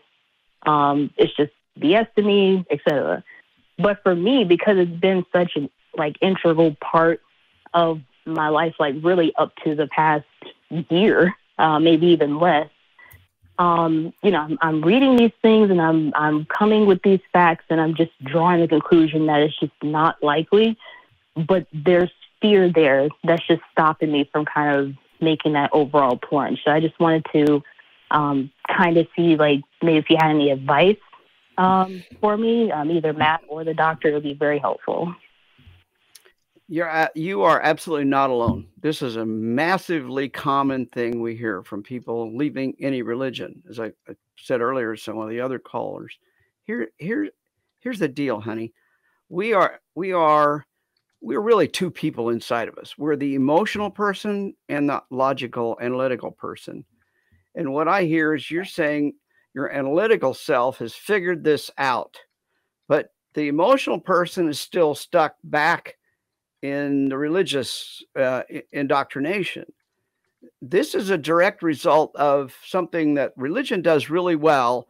It ties into our fear response, fear of hell, for example, fear of abandonment. Those kinds of things are what religion teaches. We're going to abandon you if you don't believe what we believe. You're going to go to hell if you don't believe what we believe. What that does, it stimulates the amygdala, where our fear response is. And then slowly but surely programs something in our brain called the hippocampus to have that response over and over again. You're not going to get away from that instantly. It's going to take quite a while. That's why we oftentimes, we all know that we can be very logical even as we're doing stupid, having a stupid emotion or a stupid or behaving in a way that's illogical. And that's because we're really kind of two people.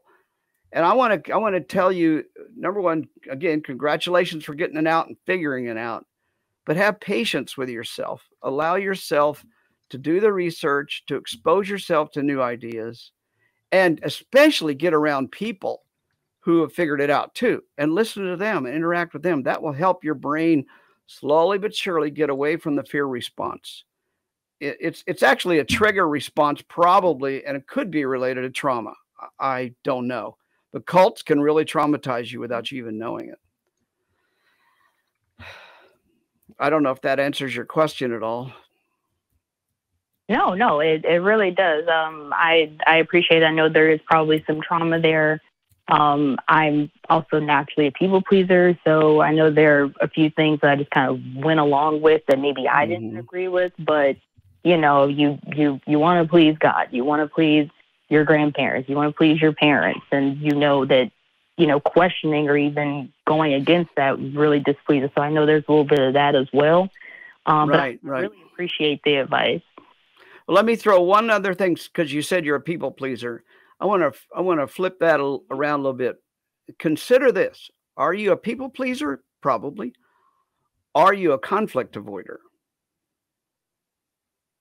Absolutely. Okay. So I would frame it as you're a conflict avoider. And I avoid conflict. Most people do. It's not something you want in your life. But if you frame it as a people pleaser, you don't really get to the root of the problem. If you frame it as a conflict avoidance, then you can ask, well, I wonder what the conflict is, and I wonder why I would want to avoid that. Are the consequences for avoiding it worse than the consequences for dealing with it? And that's a question to ask yourself with your parents, with other people. Do you want to go through life lying to your parents so you don't deal with the consequence of them finding out you're an atheist, or something like that? Or maybe it is to your benefit. If you're in their will and they're going to give you $1 million when they die, you might want You might want to stay kind of low key. I might want to, hold off on that a little bit. Just, Right. If you go to Recovering from Religion and just ask one of our agents for the flow chart on if you should or shouldn't come out, we have got a really simple, beautiful flow chart, and we've got other resources to back it up. I think you'll find that flow chart really helpful for what you're asking. But the main thing is you are probably a conflict. You're probably a conflict avoider. So are most of the other humans on this planet. You just have to decide which conflicts are worth the fight and which aren't, rather than just knee-jerk not dealing with any conflict, because that gets you in trouble in the long run. Right. Okay. I very much appreciate that, Dr. Ray. I don't know if you wanted to chime in, Matt. I saw you kind of looking into the camera. No, I'm in agreement. I'm in agreement, and I appreciate your call. I appreciate you waiting on hold all that time to get to it, but we're way past time to end the show. So I'm glad that you got an answer, and we look forward to hearing from you as maybe things improve or you kind of come to some decisions on it. Okay. Thanks for calling. You guys have a good day. Okay. Okay. Good. Darrel, one more time, remind people about what's coming up with Recovering from Religion. All right. Well, we're having our excursion in the beautiful mountains of North Carolina. Anybody's invited. I just got the latest numbers. We have sold 50 out of the 70 seats available. So if you want to come join us, register soon, because I'm guessing those last 20 seats are going to go pretty quick. But we're in this gorgeous place with beautiful handmade cabins. The owner of the place has actually literally built everything himself. It's a gorgeous place to deconvert yourself, or to deprogram yourself rather, and to meet other people who are going through a lot of the same shit that some of our callers here today have talked about. Thanks for having me on, Matt. I really appreciate it. Always enjoy being with you on the show. Absolutely. I have, can we pull the crew cam back up for just a second? I like to get them one more thing of acknowledgement, but also I feel like I owe the crew and Darrel and the viewers an apology as well. I've talked a lot about the process of doing this show, and the fact that, we've got a dozen people, there's 11 people who are, some of those people were on hold for well over an hour, and the difficulties of hosting a show and figuring out, hey, when do I end this call in order to get on to another one? At what point are we going to stop getting anything useful? How much should I talk versus allowing my co-host to talk? And it's going to be different with different co-hosts, because not everybody has the same expertise and not everybody has the same comfort level of addressing certain things. By and large, people tend to get as good as they give on the show. We all know what my pet peeves are right now: wasting my time, making me repeat myself, refusing to answer the question, and all that stuff. But at the end of the day, I called a 15-year-old a little runt.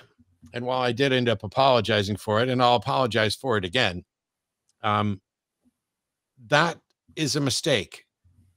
It's a problem with anybody. It's probably especially a problem with a teenager. He seemed to think that he knows a great deal. I'm sure I did when I was 15 too. When I was 15, I don't know that I would have had the guts to call, and certainly not the knowledge to even go toe-to-toe with someone in my position at 15, despite being a sincere follower and lover of Jesus then. It reminds me of other teenagers that have called the show in the past. I think there was some YouTuber called K-Bane, something like that, who did something very similar and wanted to post it on there.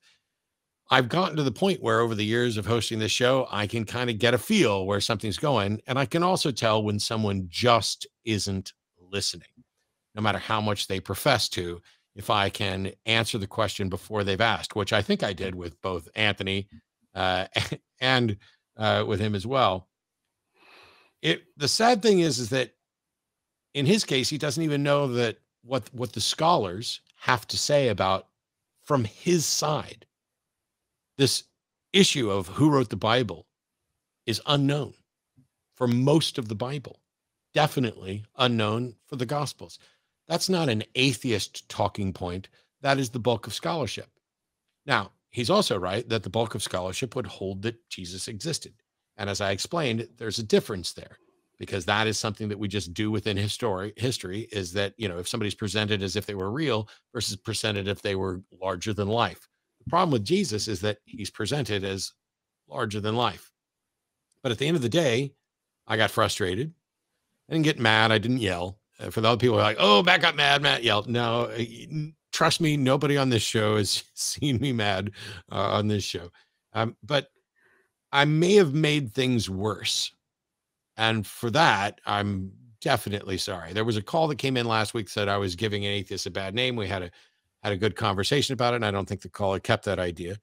Despite what people think, I'm not just here to hear myself talk and just be, dismissive and rude to people. But when I'm going to all the trouble to explain something and somebody's not listening, I'm going to get frustrated. And sometimes it's going to result in me doing something really stupid and a little awful, like calling someone a name, a completely dismissive name that had nothing to do with who that person was or what they were saying. It was a way of just saying, hey, shut up and sit down and listen because the grown-ups are talking. And that would have pissed me off as a teenager, and it was probably right that it pissed him off. So I'll work on that. I don't have any similar objections to anything else that happened in any of the other calls from today. I think that by and large, when I was interacting with people, if they're not going to answer the question, they're not going to answer the question. But name calling was a problem. And it's probably especially worse because I may have prevented a teenager who just has a bunch of bad information from going out and getting better information. So I'll work to make sure that I don't do that again in the future. In the meantime, take care of yourself, follow the guidelines in your area. Our thanks and respect go to Recovering from Religion, Dr. Darrel Ray and Gail, and the upcoming excursion they're doing. And a huge thank you to the crew working behind the scenes here and all of you who supported. Please click like, or in this case, if you're mad about the little runt thing, click dislike. We'll see you all next week. What will it take for you to start opening your eyes, to stop questioning the bullshit everyone around you buys? You think it's any of your business what goes on between my thighs? I wonder when we'll be rid of your life.